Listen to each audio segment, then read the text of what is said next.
All right, let's have a serious talk. We're going to set aside all the typical feel-good advice you usually hear and get into something much more raw and, honestly, much more critical. I want you to think of our time together today as a necessary warning. We are about to dive headfirst into the cold, hard, unforgiving laws that govern human attraction. Because the very first and most important thing you have to understand is that in this part of life, ignorance is never, ever bliss. It's a liability. The source material we're pulling from today doesn't waste any time, and it doesn't pull any punches. It opens with this statement. Let that sink in for a second. Ignorance always ends in humiliation.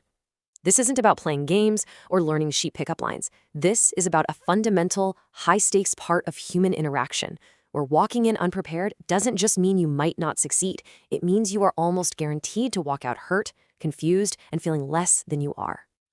So you might be asking, why the urgent, almost severe tone? Well, it's because one of the most painful truths in the world of dating and relationships is that so many good men get used, taken for granted, and ultimately discarded. And here's the really tragic part. It's often not because the other person is evil or cruel. It happens because of a fundamental and sometimes a willful ignorance of how attraction actually functions on a psychological level. It's a painful cycle, and it's fueled by misunderstanding. And here, right here, is the absolute core of that misunderstanding. On one side, you have what society often tells men works. Be endlessly generous, be available 24/7, show her how much you need her. But what does that actually communicate? Well, too often, it translates into neediness, a lack of boundaries, and low self-worth. Now look at the other side. What actually builds that deep, lasting attraction? Confidence, not arrogance, but a quiet self-assurance. Restraint, the ability to not put all your cards on the table at once, and genuine respect for yourself as much as for her. This gap, this massive canyon between what men think works and what actually works, that's not just a gap, it's a trap. And millions of men fall into it every single day. Let's use a metaphor to make this crystal clear. Trying to navigate the world of attraction without understanding its psychology is exactly like a soldier willingly walking onto an active battlefield with no armor, no helmet, no weapon. You are completely exposed. You're walking out there armed with nothing but your good intentions, hoping that'll be enough to shield you from the bullets. But as we're about to see, good intentions are not bulletproof, not even close. And if you think this is some new modern-day problem, you couldn't be more wrong. This dynamic is as old as human civilization itself. History is absolutely littered with cautionary tales, stories of incredibly powerful, wealthy, influential men who had everything you could possibly imagine, everything except this crucial knowledge. And for every single one of them, they paid the ultimate price for that blindness. We can look across centuries and cultures and see the exact same story play out. In ancient Rome, you have the great general Mark Antony. In the pages of the Bible, the legendarily strong Samson. In the courts of medieval France, King Henry II.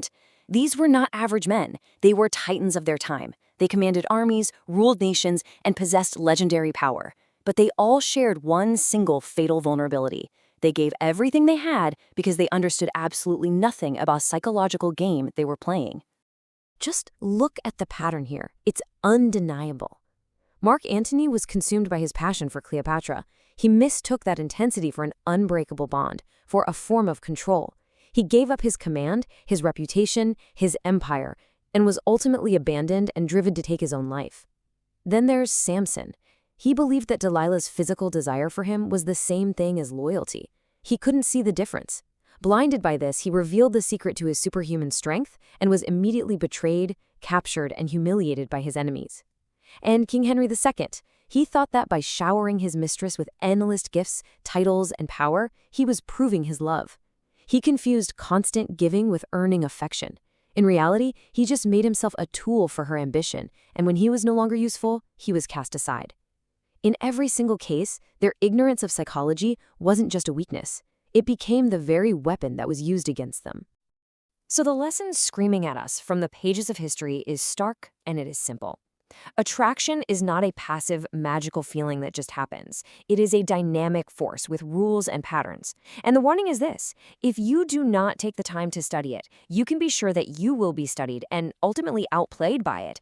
You either learn the rules of the game or you become a pawn. But here's the crucial pivot. This also means there's a solution. It's time to put on the armor that those men so desperately needed. So, the big question is, how do you do it? How do you build that genuine, powerful, respectful attraction? Well, the source material lays out 4 foundational laws of conversation, and I need you to be very clear on this. These are not tricks. These are not lines for manipulation. Think of them as principles for intelligent, self-aware, and self-respecting interaction. This is your practical armor. This is your antidote to humiliation. Here's the roadmap for the rest of our talk. It's a clear 4-step path. Number 1, put your insecurities aside. Number 2, speak less and create a little mystery. Number 3, the lost art of active listening. And number 4, understand and respect her self-image. Simple to list, but powerful in practice. So let's break down each one, starting with the foundation. Okay, law number 1 is the bedrock of everything else. It's completely normal to have insecurities. Every single person does. But broadcasting them is like pouring water on the fire of attraction. Constantly seeking approval, asking little questions like, do you like this shirt? Or am I talking too much? Or hope I'm not bothering you? All that does is signal a deep lack of inner confidence. It puts the burden on her to manage your self-esteem, and that is exhausting. The key isn't to be arrogant or loud, it's the opposite. It's a quiet, calm self-acceptance. When you are comfortable in your own skin, it gives other people permission to be comfortable around you. And believe me, this isn't just some new age advice. We're talking ancient wisdom here.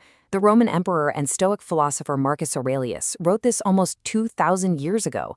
That ability to manage your own internal state, to project a sense of calm even when you're feeling anxious on the inside, that is perceived by others as a profound and compelling strength. It's all about internal control, not begging for external validation.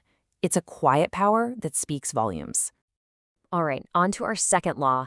And this one often feels really counterintuitive, but I promise you it is incredibly powerful. Most of us think that to build a connection, we have to talk a lot. We have to tell our whole life story, list our accomplishments, and fill every single moment of silence. But nervous rambling just fills the air with anxiety. It empties the conversation of all intrigue. When you learn to speak less and to be comfortable with silence, something amazing happens. Your words suddenly carry more weight. A well-timed pause gives her space to think, to contribute, and more importantly, to become curious about who you really are. Think about this incredible metaphor from Leonardo da Vinci, one of history's greatest minds. He warned that too much openness makes you vulnerable, like an oyster exposing itself to a crab. It's such a perfect image. When you reveal everything about yourself at once, you're like that soft, defenseless oyster. You've given away all your power. A little mystery isn't being dishonest. It's a form of self-preservation. It's a tool of intrigue that makes people want to learn more. It invites discovery, rather than just handing them a user manual. Law number 3, and I'm going to say it right now, if you only take one thing away from our entire conversation, please let it be this. Listen, actively. In a world where everyone is distracted and scrolling on their phones, the ability to truly listen is a superpower. Nothing, and I mean nothing, kills attraction faster than making someone feel unheard or unimportant. If you're glancing at your phone, looking over her shoulder, or just waiting for your turn to talk, you're not listening, you're just waiting. Genuine listening is a gift. It's rare, and it makes people feel deeply seen and valued. And if you want a really practical, tactical tip to improve this, let's talk about eye contact. Research shows that holding eye contact for about 3 to 4 seconds at a time is the sweet spot. It's long enough to show that you're focused and genuinely engaged, but it's not so long that it becomes an uncomfortable, awkward stare. It's a small detail, a tiny adjustment, but it makes a world of difference in communicating that you are present and that you care about what she is saying. And that brings us to our final law, which is perhaps the most psychologically sophisticated. Every single person on this planet has a core story they tell themselves about who they are. It's their self-image. I'm a smart person. I'm resilient. I'm a creative soul. I'm a good friend. This inner story is precious, and it is fiercely protected. If you attack it or belittle it, even if you think you're just teasing, people become incredibly defensive. The walls go up immediately. The intelligent approach is the exact opposite. Learn to see that story, to respect it, and, where possible, to validate it. So how do you do that effectively? With sincere, specific compliments that align with that self-image. So, do notice unique qualities. Instead of a generic line like, you're pretty, try something specific that shows you were paying attention. Like, the way you explained that complex idea was really impressive. Do be sincere. People can spot a fake compliment a mile away. Don't fish for compliments back. Saying something nice just to get one in return is just insecurity in disguise. And the absolute biggest mistake, don't ever compare her to others, even favorably. Saying you're so much cooler than my ex is a disaster. It's not about ranking her, it's about seeing and appreciating her for who she is, right here, right now. Okay, let's bring all of this together now for the final warning. The core message here is a tough pill to swallow for a lot of people. Attraction is not a reward for being a nice guy. It's not about how much money you spend or how available you make yourself. At its core, it is a matter of intelligence, emotional awareness, and deep respect. First and foremost, respect for yourself, and then respect for her. It's about showing up as a whole person, not as someone trying to earn approval. And ultimately, the dynamics boil down to something very, very simple. Like any powerful system in the world, this one has rules. It rewards intelligence, awareness, and self-respect. And it punishes ignorance, neediness, and a lack of self-worth. There is no middle ground here. The choice is really that stark. You either learn these laws and apply them with integrity, or you should be fully prepared to become another cautionary tale.